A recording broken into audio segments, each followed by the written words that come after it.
Alright, screw it. What's up, Joe fans? It's me, Crusty Old Crow, back again to do another Tactical Perspective toy review. And today, I am blessed to actually have in my hands number 115 in the series, our boy, Franklin Airbourne Talltree. Alright, yeah, you know me, I've got a long-winded intro coming about this box, but I'll just keep turning at my hand. I won't bother describing the new box as, really, if anything, they're just the same as they've always been, with all of the same stuff. And I still haven't scanned that to see if they've updated that, but you know they probably haven't, right? I'm going to scan this later this week, this box and Quick Kicks, and just see. And if it does take us anywhere new, anything relevant, I'll mention it. I'll retract, but I don't think they did anything with that. So figure Thursdays. Thursdays is when I go out and get my figures. And I've been talking about the juggling I've been doing between closing out some commitments I made before I went on my vacation with guys that were selling some used figures that I wanted to have on my shelf, and trying to keep up with this new wave, which I was just talking Hush there, Jay, and you can no longer call this a new wave. I gotta call this the Toy Apocalypse. Apparently this week coming, we're gonna get like 3 to 5 more figures added on to our pre-orders. And like I was saying on my live this morning, where if you guys were able to tune into that live, thanks very much. 3-star draw. Thank you so much for coming and joining me on that one today. That was a nice surprise. That was pleasant. I gave the guys the link, said you're free to join if you want. Just drop by. But I mean, like, I'm just doing this today. Like, it wasn't a call to arms, but 3 stars said I'll drop by, and that was great. But like I was saying to him today, I want to ask Lenny or Emily or Tony, hey guys, if I were to take away all those special little Hasbro perks and advantages of working for Hasbro based on your current income levels, would you like it if I told you that in order for you to collect G.I. Joe this week and have your pre-orders honored and all that other stuff, you're looking at about $150 to $250 this week on toys? I want to know if they would be okay with that. You know, like, because I don't think they're making massive celebrity incomes or anything like that. I think their incomes are probably on the middle scale, maybe middle upper. I have no idea. I'm not speculating about that. The point I'm making is to have this release wave come into shelves the way that it's coming. I already ran into an issue with GameStop wherein the warehouses they were dealing with were only sending out half of the orders at a time, just to keep up with everything, to make sure and ensure that all the orders went out where they needed to go. But what ended up accumulating is I went from 0 to I went from 2 to 0 on my shelf when I said, I'm gonna back out and just go get these ninjas this week. I'll come back for these. 3 on the shelf. Now I'm down to just the Navy Diver and the Techno Viper on my shelf because I picked up Airbourne and Quick Kick the other day. But to that, we're going to add this week, I think it's Retro Recondo, and probably a couple others coming on the shelf. So it adds up really fast. If you're with a place like GameStop or another place, you might be able to get them to hold your pre-orders for indefinitely. But if you just did a casual no payment down pre-order with them, you know, you try to respect the time frames they say that they can only hold these for. And a lot of the times that's only 4 days to a week, right? So yeah, it's about a $150 to $200 hit with this wave as it coming in. And that's not just on one time, that's every week, it seems, or every other week. It's piling up now. And that feels really horrifying to criticize when we went so long between waves and figures all the time, and we all love getting new Joes. I love getting Airbourne. I loved getting Quick Kick, surprisingly. But I would like just some room to breathe in my budget so I don't feel guilty buying these figures and then going home to my family, you know, with a bundle full of toys rather than, you know, it just seems absorbent to spend that much on toys every week for a couple weeks straight and then justify that it's an innocent hobby. But I don't. My family knows. G.I. Joe's my passion. So number 115 is the series, Franklin Airbourne Talltree. I'm just going to call up his file card. I've talked about this guy before in other conversations. This was one of those characters that, you know, was on that follow-up wave after G.I. Joe had left such a huge impression with us with the Sky Striker and the Dragonfly helicopter. The Sky Striker Tomcat-style jet and the Dragonfly version of, I associate it with the Super Cobra, but it is whatever. The iconic air vehicles of G.I. Joe would be nothing without their pilots, of course, but their two-seater aircraft. And Airbourne here was the solution to that second seat. He was your jumper, basically. Skullfrog 71, I know you're always out there watching, and this was a character you were very psyched about, given your military history with the parachuting.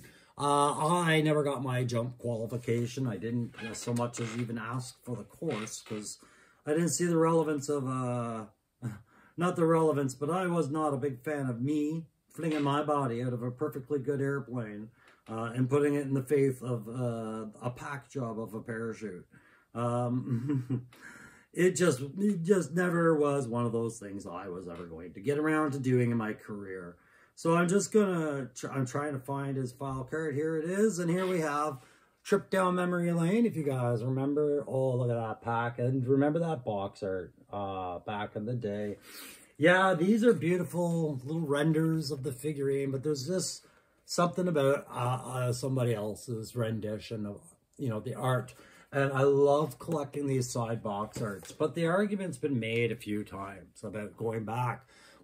Why can't we just have the old school traditional box art on it somewhere? Retro lines capturing that. I like these, but I love the switching of artists and everything like that. Yeah, occasionally you'll get a picture you don't like on one of these, but I've liked the majority of them, and I can respect the other styles of the ones that I don't like, so that's fine. Okay, so Franklin E. Talltree. His primary, he's a helicopter assault trooper. There you go. I love that title. Helicopter assault trooper. He's another, yeah, he's Hellborn. There we go. And you guys know how I feel about assault troopers. You stick them in a lav, I can identify it. Stick them in a helicopter, I get the concept here. So, yeah. So he was more for the Dragonfly than the Sky Striker. Now that I look at it and think about it, as you know, I never really registered it as a kid, but he was really just more for the helicopter I didn't have, not the jet I did. Airbourne's parents are, his primary is airborne infantryman, and his secondary is helicopter gunship gunner. Airbourne's parents are oil-rich Navajos who indulged their eldest sons with skydiving lessons. Talltree also studied law and passed the Arizona State Bar exam.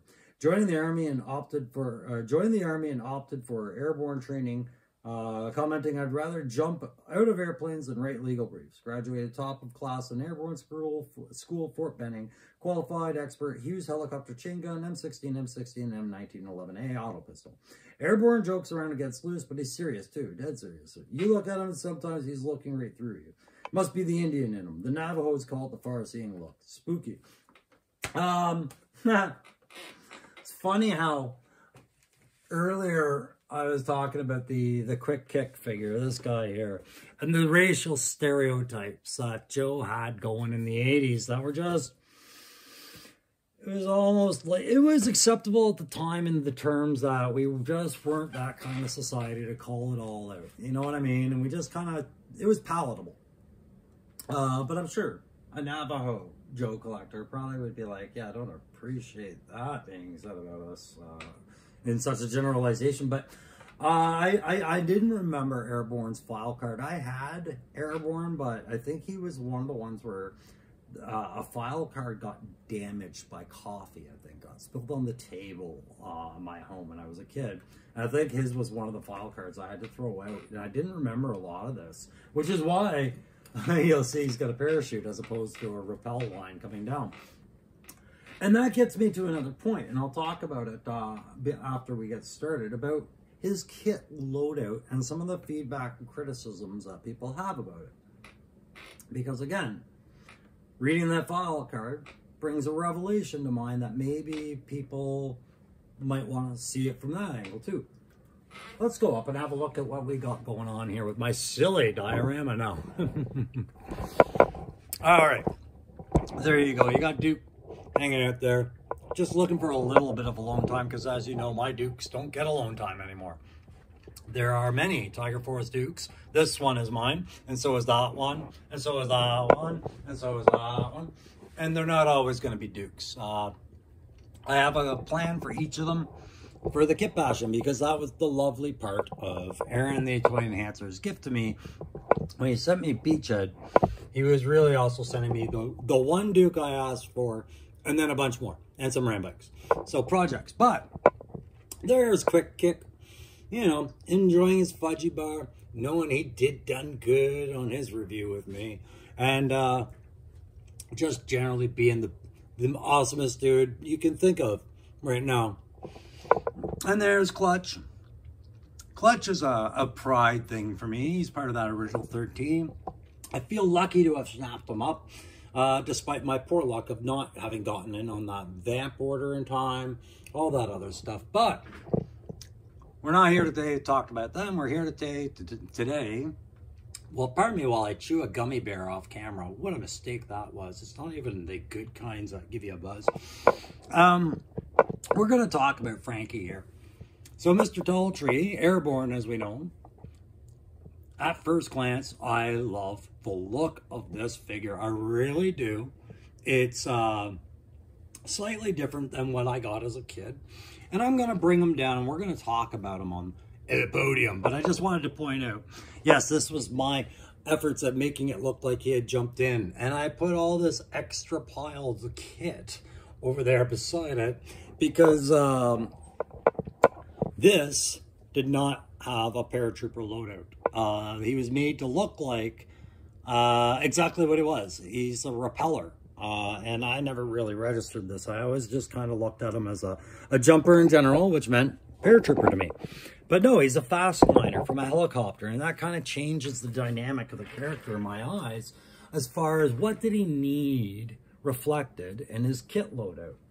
I was being very judgmental when I was building all that, thinking, yeah, if you're a paratrooper, I know for a fact you need to have like a lot more harnesses that were what was included. That pack was minimalized compared to what we got, if I remember, with the original toy back in the day.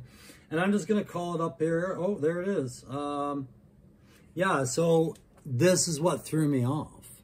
All my time as a child, I probably viewed that backpack that he has there with that folded up fabric as his parachute. I was probably disillusioned, like many of us maybe, that was the intent for that. And I don't know if maybe that was what it was, because he is a helicopter assault troop, which means in G.I. Joe, he's sitting with Wild Bill flying around, or Recondo, doing the gunnery for the Dragonfly.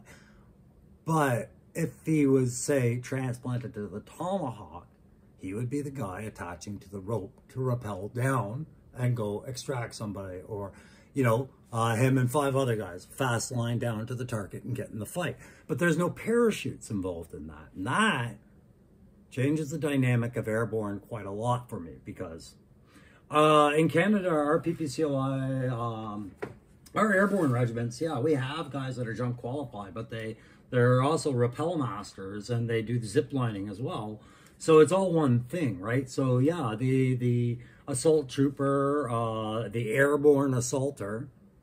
All this time I was thinking he was a paratrooper, but no, he's a helicopter gunner. But look, somebody else thought of doing him up as a Halo type, right? So interesting in that I am today old by the time I realized all that, because like I said, that file card was one that I hadn't been studying up on it earlier. I was busy all day, and I said I'll just pull it up at the last minute, and I forgot that I ruined mine as a kid. So Very interesting. So we're going to move the camera over here, and while I talk a little bit more about that, we'll get into childhoods, right? So I had mine for my Sky Striker. My buddy Mikey, I guess, was the only one that was switched on that had it for the Dragonfly. I'm sure a lot of you guys probably knew all that before. It's just amazing to me sometimes. This is a reason why I want to do another Spinning Compass episode about ADHD.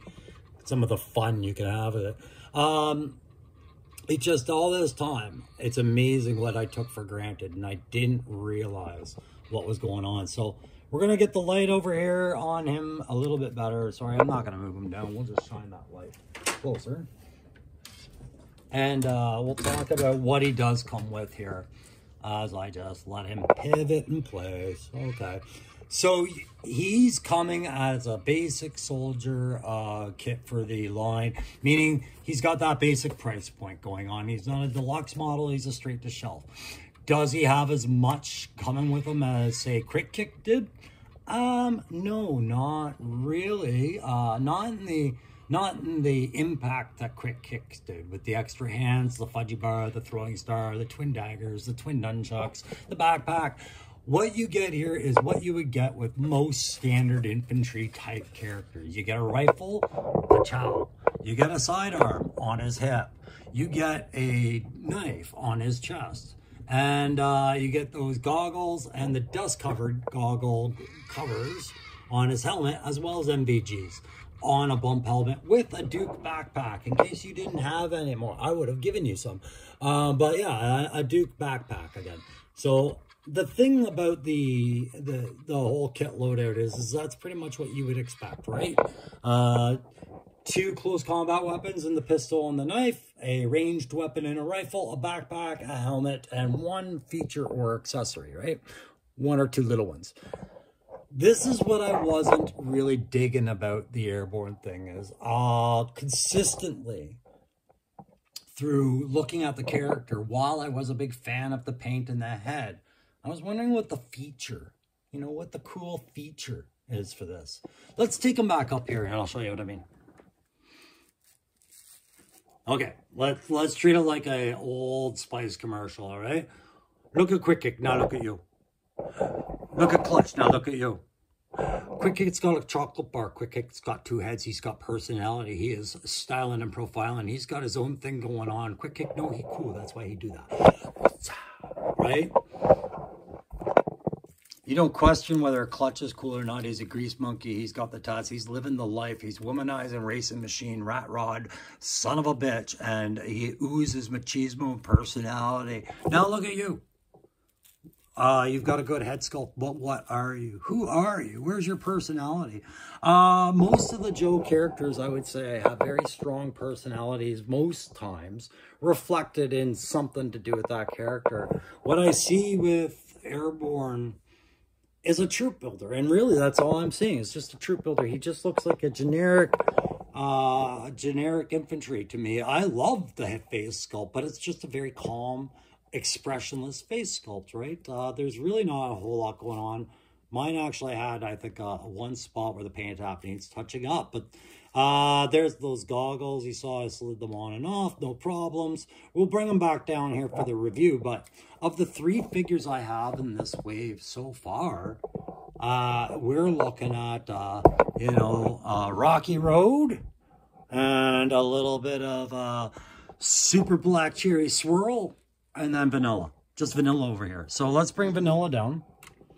And I don't like saying that about Airbourne. I really liked Airbourne character. And I love today that I learned about, well, put 2 plus 2 and came up with 4 on helicopter assault trooper, and realized he was never really supposed to be a paratrooper to start with.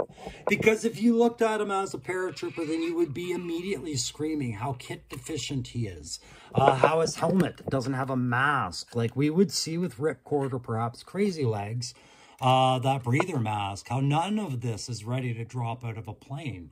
But to rappel and zipline out of a helicopter, sure. Fast roping, yeah, okay. I can't believe that's how I have disillusioned myself. I'm so mad at myself about how I've looked at this character. So I've talked enough about the head and the goggles that are on it. I'm going to talk about my biggest criticism about this. And I talked about this on the live today, like I said, if you guys tuned into that, perfect. And before I tell you more about this bump helmet, because you guys know I'm a big fan of the bump helmets and classified, I'm going to ask you to just go ahead and test that like button, see if yours works, right? Because we're so close to that 350 contest now that I've got to start really looking at all the entries from the 350 contest entry video you have to find if you want to enter, to start planning out what these character concepts are. That one of them is going to get drawn by Aaron the Toy Answer. I'm going to have to build that. And yeah, so I need the likes, the shares, the subscribes, trying to make my own place in this YouTube thing with zero editing, one take, and just Crow as he is, right? You take it or leave it, but so far, I'm happy with so many of you actually deciding to take it, and I appreciate every one of you.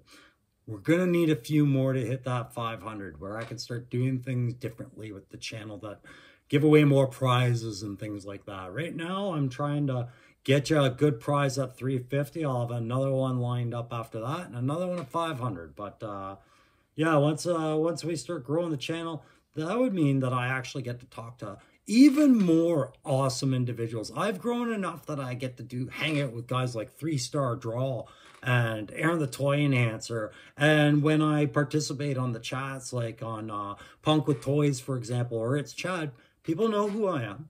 That's great. And I forgot to mention on the live, Jay Astro, I'm trying to come up with a really good one for you, by the way, for my wall there. Forgot to mention that. But I'd love to spend more time talking to more subject matter experts and passionate Joe fans and talented individuals on YouTube. That's what I'm really getting a kick out of, just as much as collecting these. So what's my issue with these? Yeah, hit the like, share, subscribe. Okay, it's the NVGs. Night vision goggles, love them. Throw as many as you want in a kit, but don't make them easy to lose, okay? Where Classified nailed it with night vision goggles for bump helmets as far as what we should be getting is more on Wolf Spider. Now, hear me out. If you had a problem with this hinge system, I'm sorry. I get it. Yeah, it is big. It's clunky.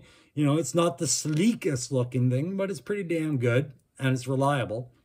Because, yeah, I'm not going to have my NVGs up all the time. That's going to make me dependent on my NVGs. I'm going to try and use my natural vision as much as I can and not be walking around all night on my mission with NVGs. Because as soon as I take them off, I've got my retinas trying to adjust to my whole eyes assemblies are trying to adjust to the lights again. And that's a full minute or two that I'm exposed with a lack of field of vision because I'd become too dependent on night vision goggles, right?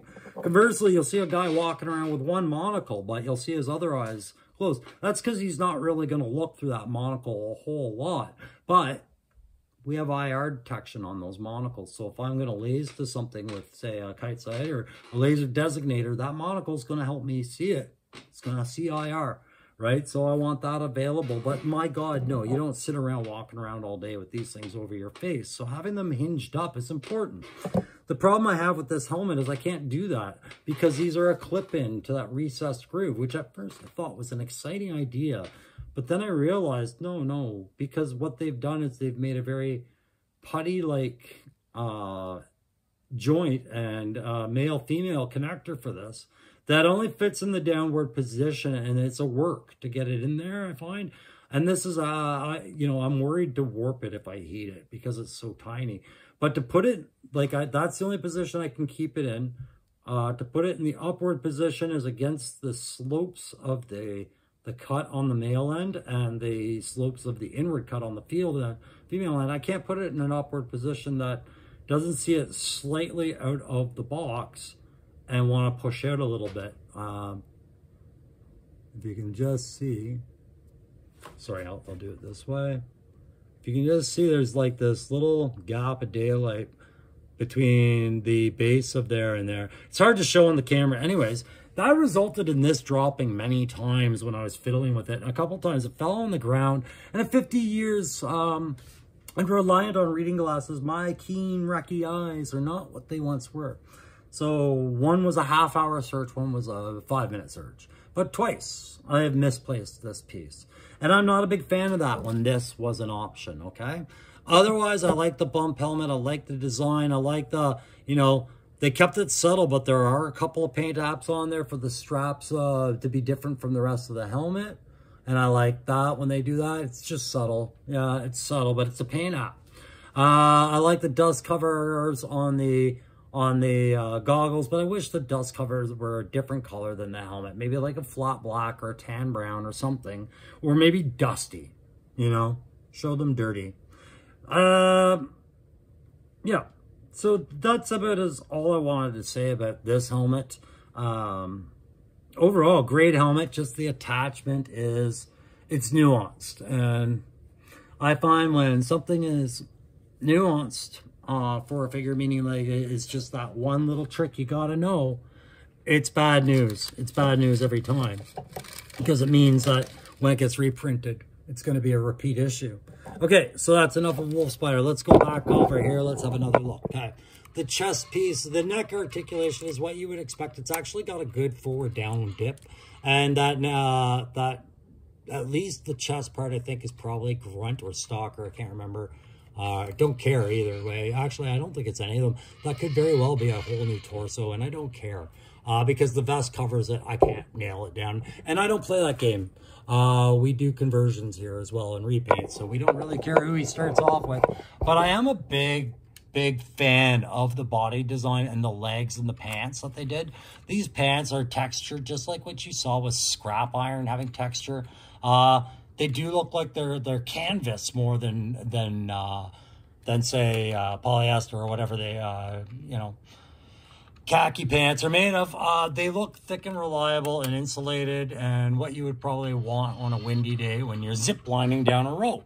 I like this, and this is why I'm saying it's a good troop build, actually. This whole character would make an amazing troop builder, and I'm kind of surprised we didn't get a steel core helmet to go with it, considering how good this guy would look next to the steel core set with the blue and the tan. I'm a big fan of the arms. I like those padded sleeves, elbow joints, and the quilted wrists there. And I do like that patch, the rank insignia there, the red rank insignia for a jumper. And the leather gloves look sturdy and industrious with those padded. You can see the extra lining on the knuckle part there. Great for punching faces, punching glass, or landing and skidding across pavement because you had too much momentum. But they're also probably good fast roping gloves, right? They're not fingerless, so that's a good start. Don't ever fast rope with fingerless gloves. Oh, there goes the silencer. But I saw it. That's the thing I'm starting to really hate about these weapons that Classified has come with. I'm going to be it. Here comes my negative side. Oh, Crow, you're bringing a negative thing up that you're sick of with Hasbro. Yay! Yeah. I'm actually getting really tired of the number of silencers that are coming with our Classified. And it's almost getting to the point where it's like, okay, so every Joe is a stealth operative, special missions, we need to suppress our weapons, all this other stuff, and it's just not that common. It's that shotgun and Uzi factor all over again. They're not such common things to see, but they should be so abundant, you know?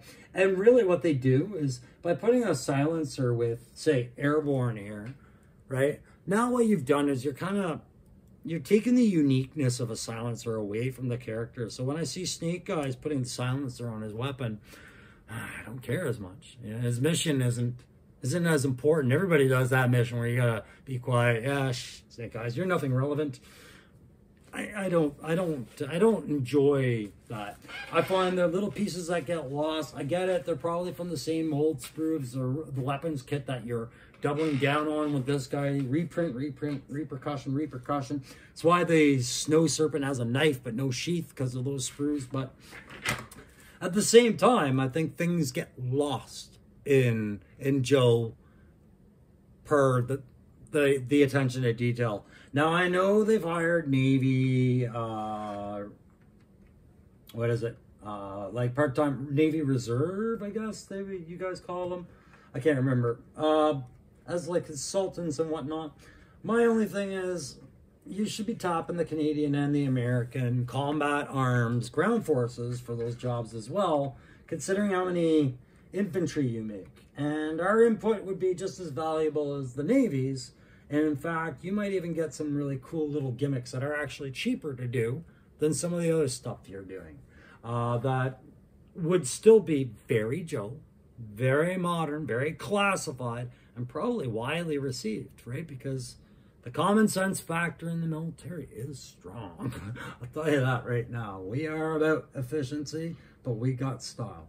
All right, so I'm not going to say much about the turquoise vest or the whatever. I am colorblind, guys, but whatever. Aquamarine, you want to call it. I like it. I like that vest, but I think we're going to see that in a few different colors in the next couple of years with a couple of different guys. And the backpack's nothing new. The belts are just your simple little harness. Would I call it a rappelling harness? No, I wouldn't. It's not even suitable for helicopter rappelling. And I'm sure most guys can probably pick up on why, but you know who did it better for rappelling on anything was Steel Corps. Again, Bobby Val was probably going, high five myself.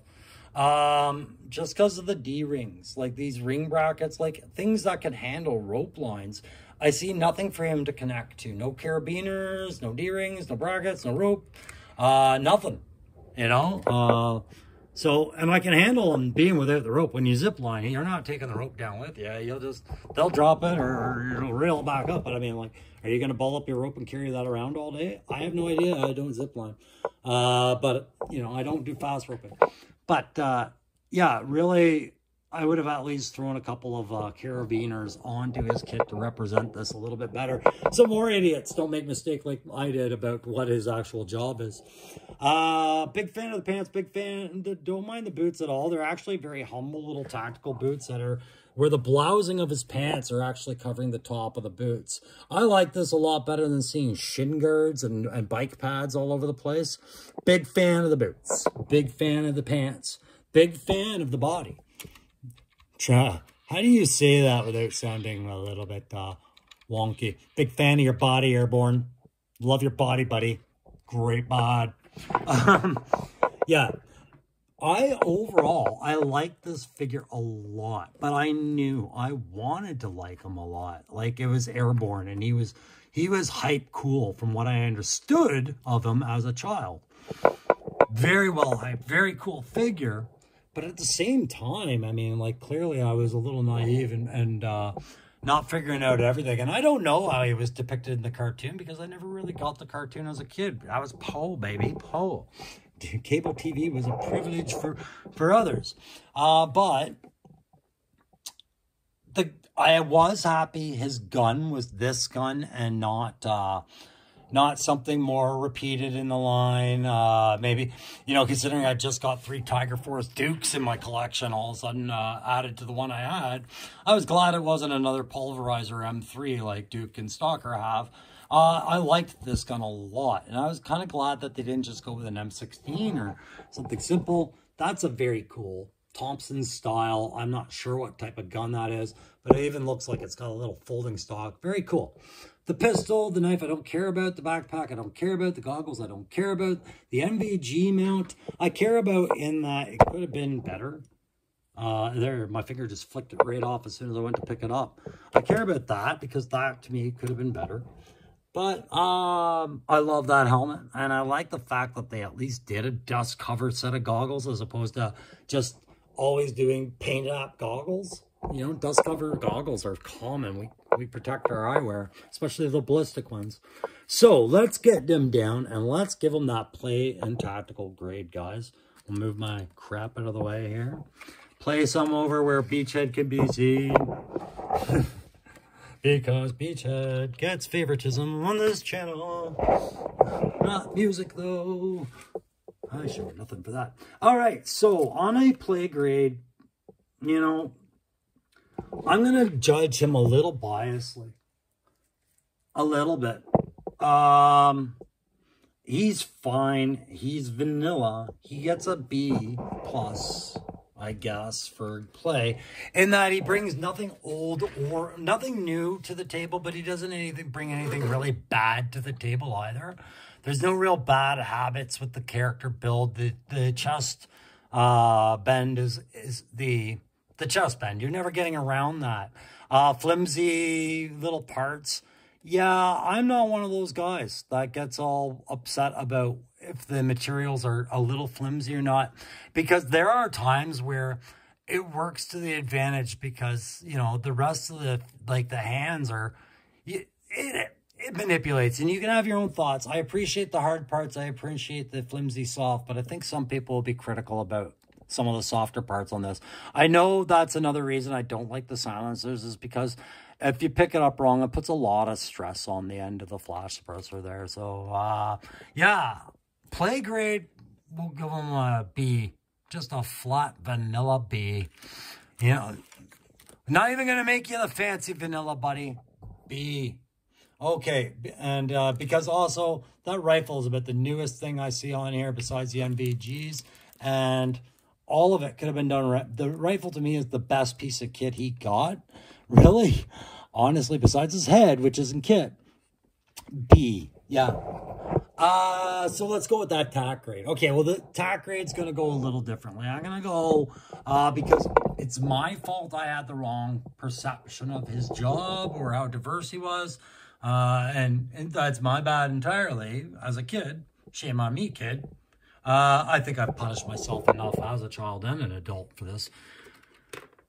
Tactically, he's got a nice loadout for the helmet, the goggles. The NVGs is nice, having the rifle, the sidearm, and the uniformity of what he is wearing. Yeah, that's the kind of sky drop and stuff. It's not what I'm used to seeing drop on the ground. I'm used to regular standard looking infantry, just with parachutes or zip lines. But he kind of looks like a special forces kind of uniform. I'll give him a solid A on tack, just because. No, we'll go B+. I think there's more representation that could have been given to him being a fast roper or even a jumper if they wanted to represent that. But anything. Right now, what he looks like is an infantry with goggles, which is essentially what a jumper is. But there's other indications, like those carabiners and whatnot that I talked about. There was other ways we could have represented his trade on this character. But as a troop builder goes, he's excellent. Just, you know, we needed a steel core head. And I wonder if a steel core head will fit on that. I'll probably check another time. But if I ever see these going on sale at States and the Ross, I'm calling all my American friends and giving them my credit card. So, yeah, A on tactical, B on play. That's about a vanilla grade as I can get now. Don't let that detract from how much I like this guy. And I forgot, if you guys didn't watch the live today, it was suggested I put Cobra Troopers in front of my little display I'm still working on. And there you go, guys. This will be your closing out shot of, we'll get rid of the dumpster. And there you go. There's your Airbourne closing shot for the day. I'll turn it out and just say, out of all the figures on the wave, Airbourne was one so far. Besides Retro Recondo, and I don't count Retro, but they count, and the Vamp. This was the one I was most excited about, which shocked me to see. I was nowhere near as impressed with this as I was with Quick Kick, and that surprised me, and it's okay. That speaks more to Hasbro doing a good job than me underestimating things or having a lack of faith. I think Hasbro did an excellent job here, and I should commend them on it. It's a good Airbourne figure. It's just lacking for a Airbourne figure by the trade, not by the name. It's also lacking a very noticeable feature, and that's what I mean by this. With these guys, they all have these noticeable features. Either it's an entire fucking vamp behind them, or it's some tattoos, or a smug look, or a cocky look, or a chocolate bar, or a unique style. The guy's clothes are the only real feature that I would pick up on that would be conversational. Everything else we've seen. There's nothing new or unique about this. And that's my only real criticism of disappointment. And it's a disappointment myself because I don't know why. I didn't get to know the character a little bit better just because I didn't have the file card. It's claim you like the guy, don't have the file card. But I also don't know why, but this guy is vanilla. And I think I really wanted him to be something more than he ever was. But happy to have him on my collection. Can't wait to have an opportunity to get like 2 or 3 more of these. Stick some different heads or helmets on them. And then I think you'll really have a good looking para-infantry. And para-infantry is one thing, fast-lining para-infantry, I'll call them now, is one thing I will look at adding to my line for end state and other variants, right? Remember, there's still Sky Patrol out there. All right, guys, that's going to close it out for Tactical Perspective today. Thanks very much for spending your time with me today. Thanks very much for sharing your time with me in 3-star draw today during our live. I really appreciated him popping in like that and just sharing the morning with me over coffee. That was great. And don't forget to go and check out that live if you didn't already. I know I already picked up my favorites now, at least. I'm going to go show and entertain my wife and child with this trip down memory lane. And maybe my son can explain to me what 30-year-old gum tastes like. All right, guys, we'll catch you next time. Bye.